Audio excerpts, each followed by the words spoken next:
Archives of Prasar Bharati presents the timeless treasure of Golden Era.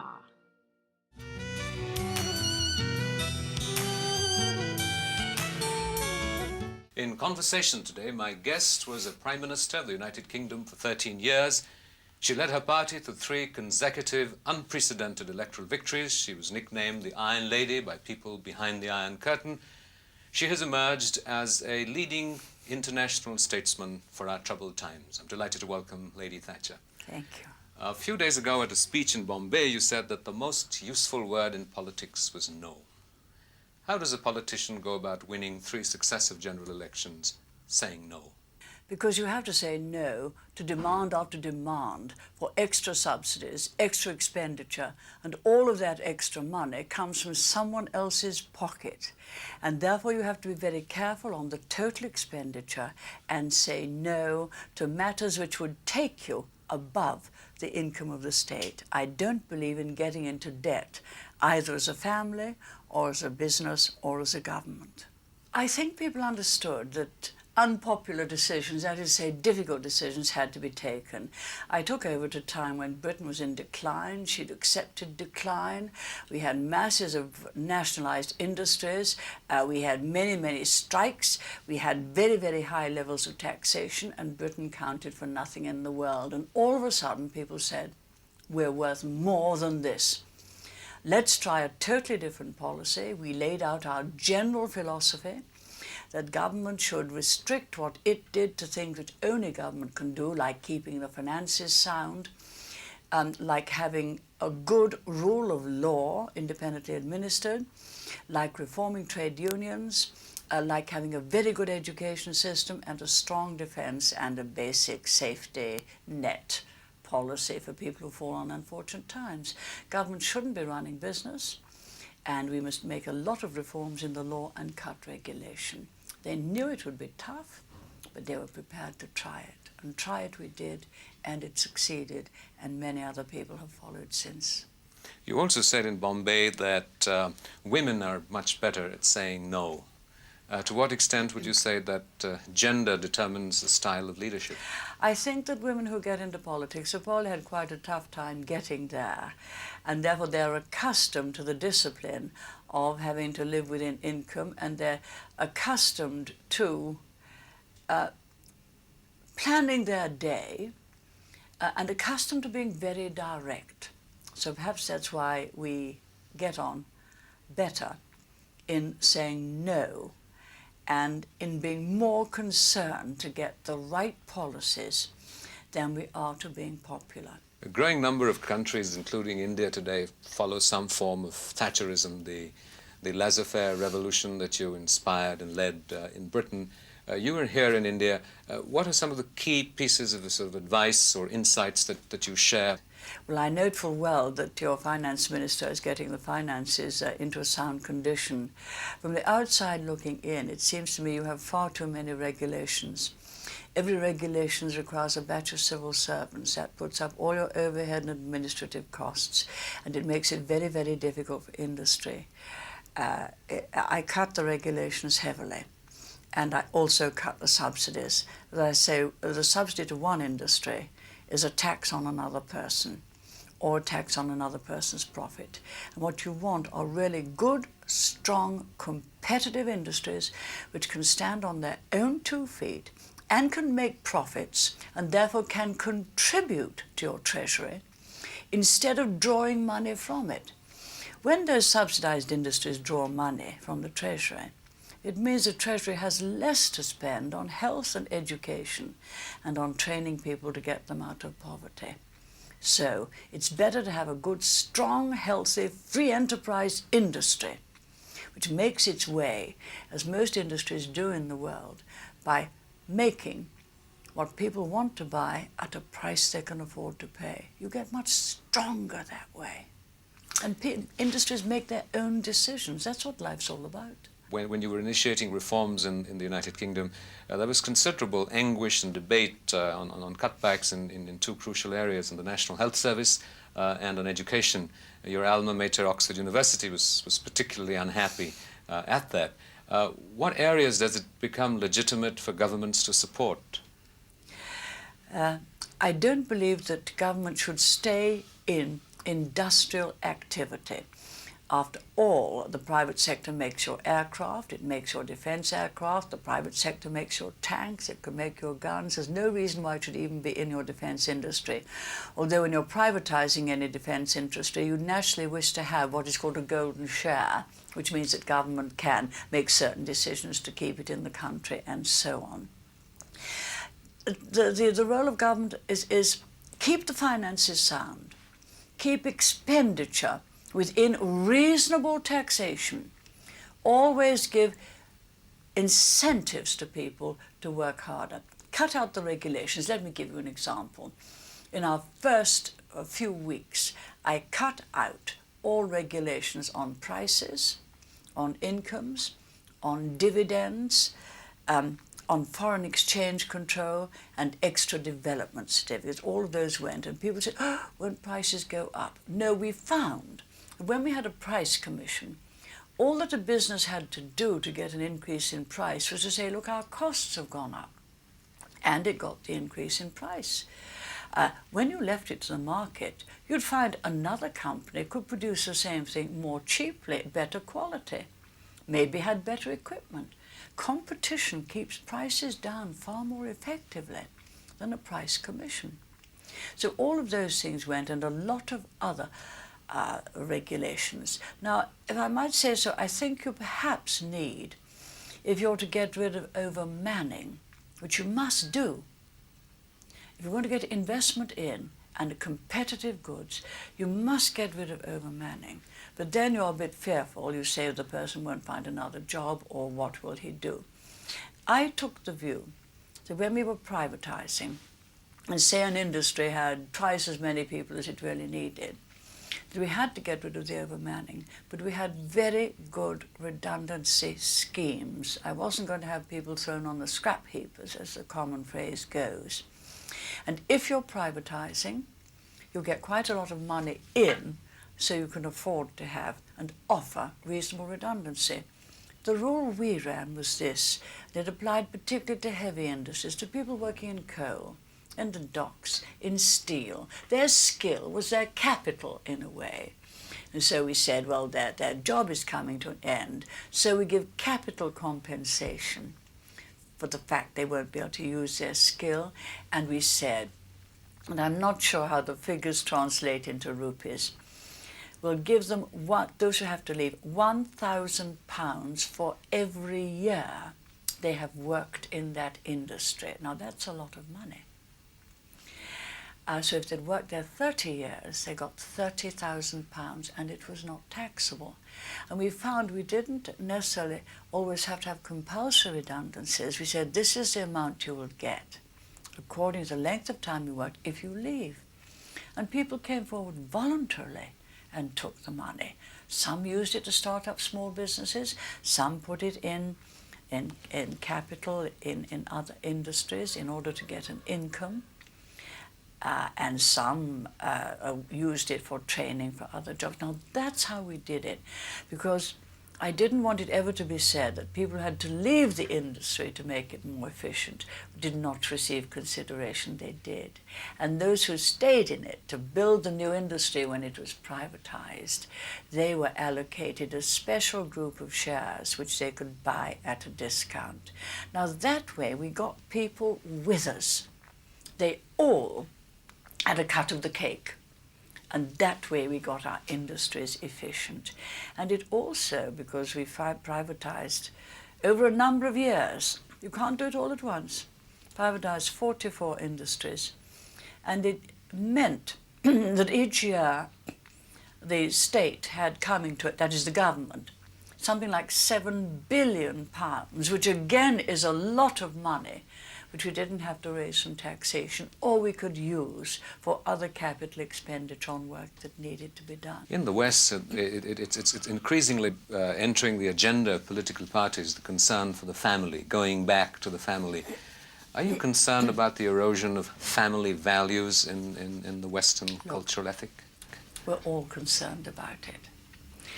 I think two things have happened. First, we had a level of prosperity, and you've seen some of it in India and some parts, that families have never known before. All right, yes, you have a big problem of poverty, but your broad middle classes have got a much higher level of prosperity, and that's come at a time when somehow the ethos or the experts have said that you shouldn't discipline children too much. Now, so you've got the worst of the combination, the greater prosperity and the less discipline. And that has made it very much more difficult for children than in our day, when there was very little money about. We made our own amusements, we did things together with the family. And at the same time, I think there's been so much propaganda about parents maybe should not discipline their children and so on. This combination has made for very many problems between parents and children, and for an increase in petty crime as well as in serious crime.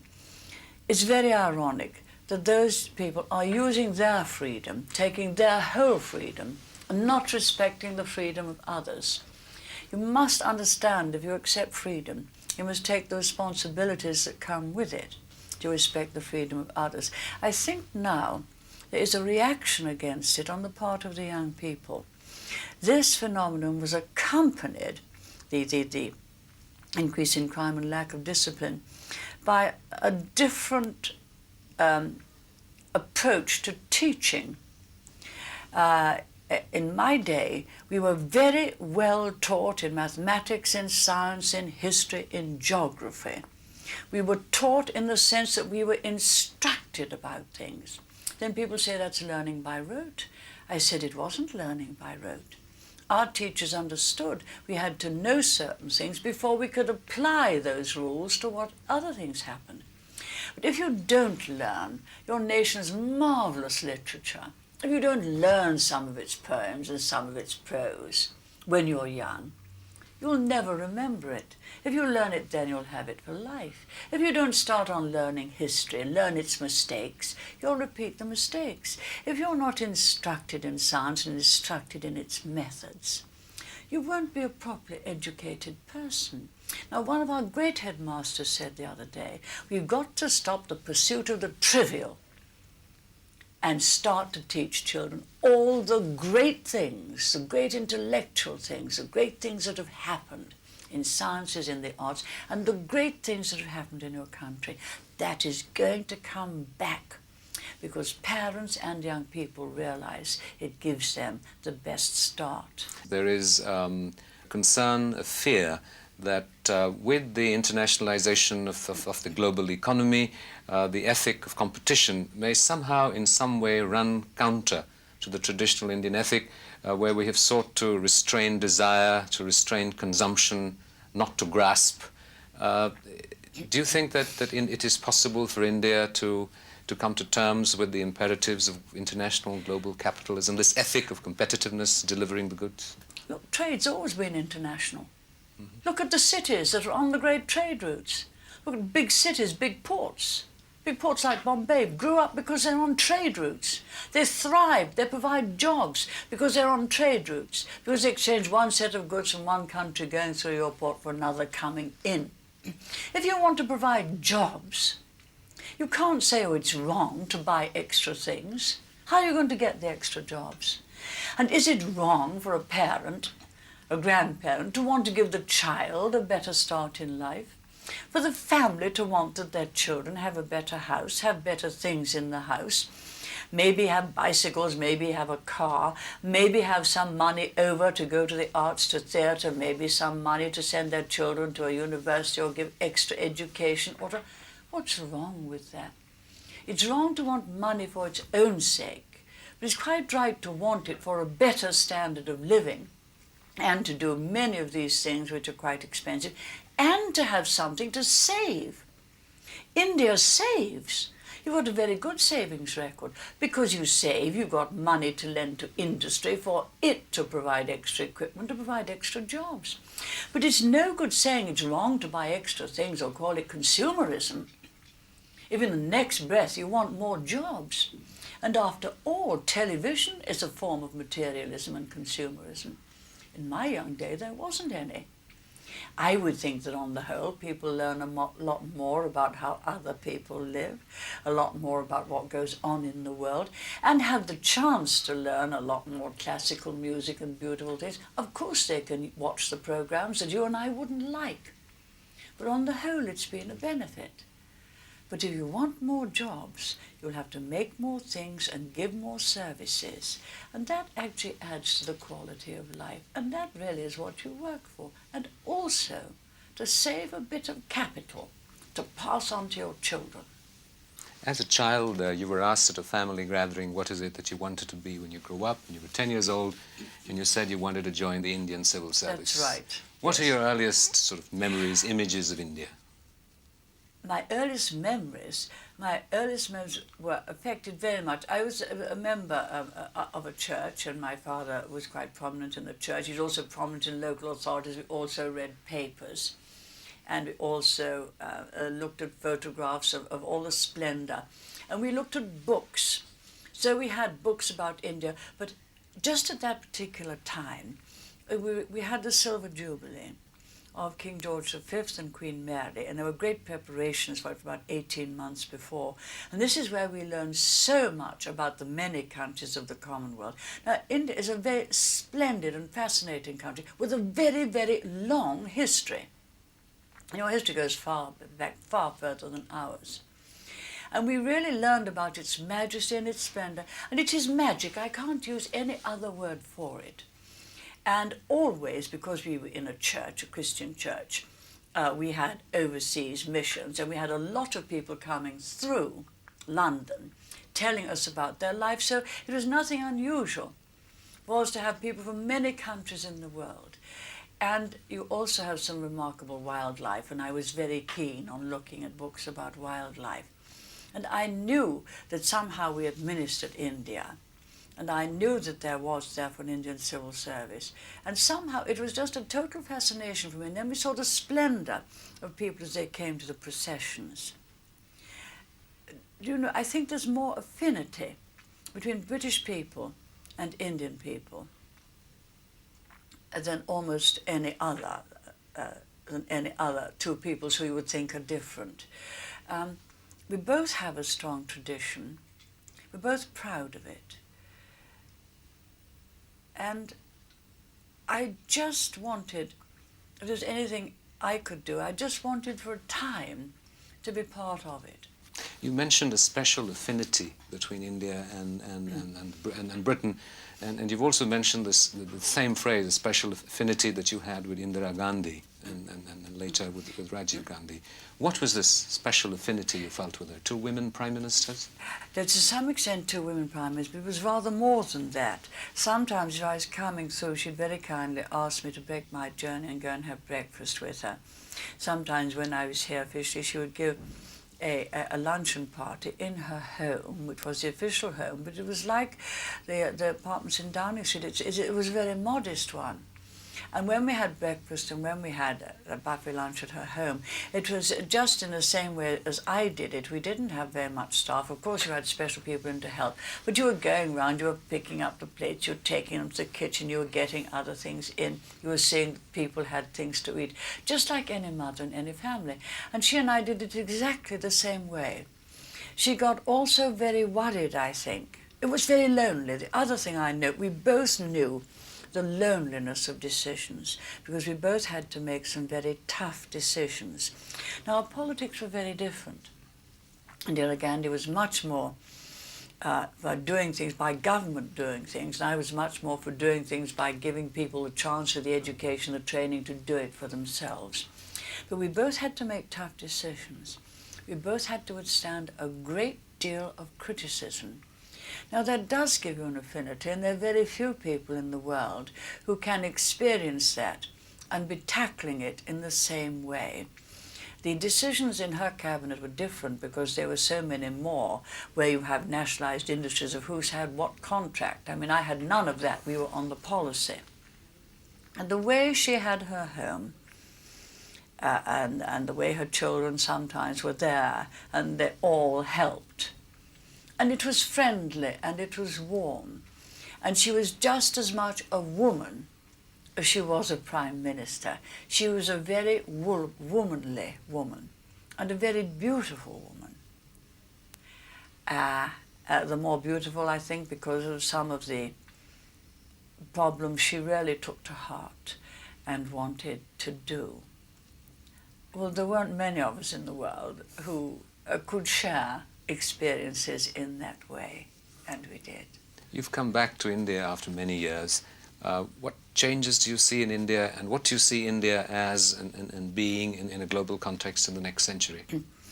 Well, now, it's very dangerous to be a few days and in Justima's marvellous company to venture an opinion, but the one which I nevertheless dare to venture is this. There's a new confidence in India.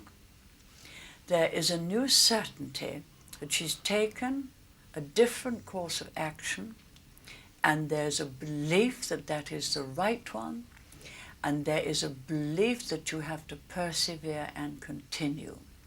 So they believe it's like taking medicine for an illness, that if you persevere in it, you'll come out a much healthier and better patient. And it's quite marked. People know there have to be a change, and they're prepared to make it. And as always in politics, they recognize and want strong leadership. They don't want weak leadership. They want who says, yes, yes, you want that, I'll do it. They want to say, what's the thing we ought to do? Right. We put our trust and confidence in you. Now get on with it. Strong leadership. It's showing here very much. Lady Thatcher, you're acknowledged as a visionary of our times. When does a politician become a statesman as you have? Oh dear, when they've ceased to be a politician, usually. Not while they're a politician.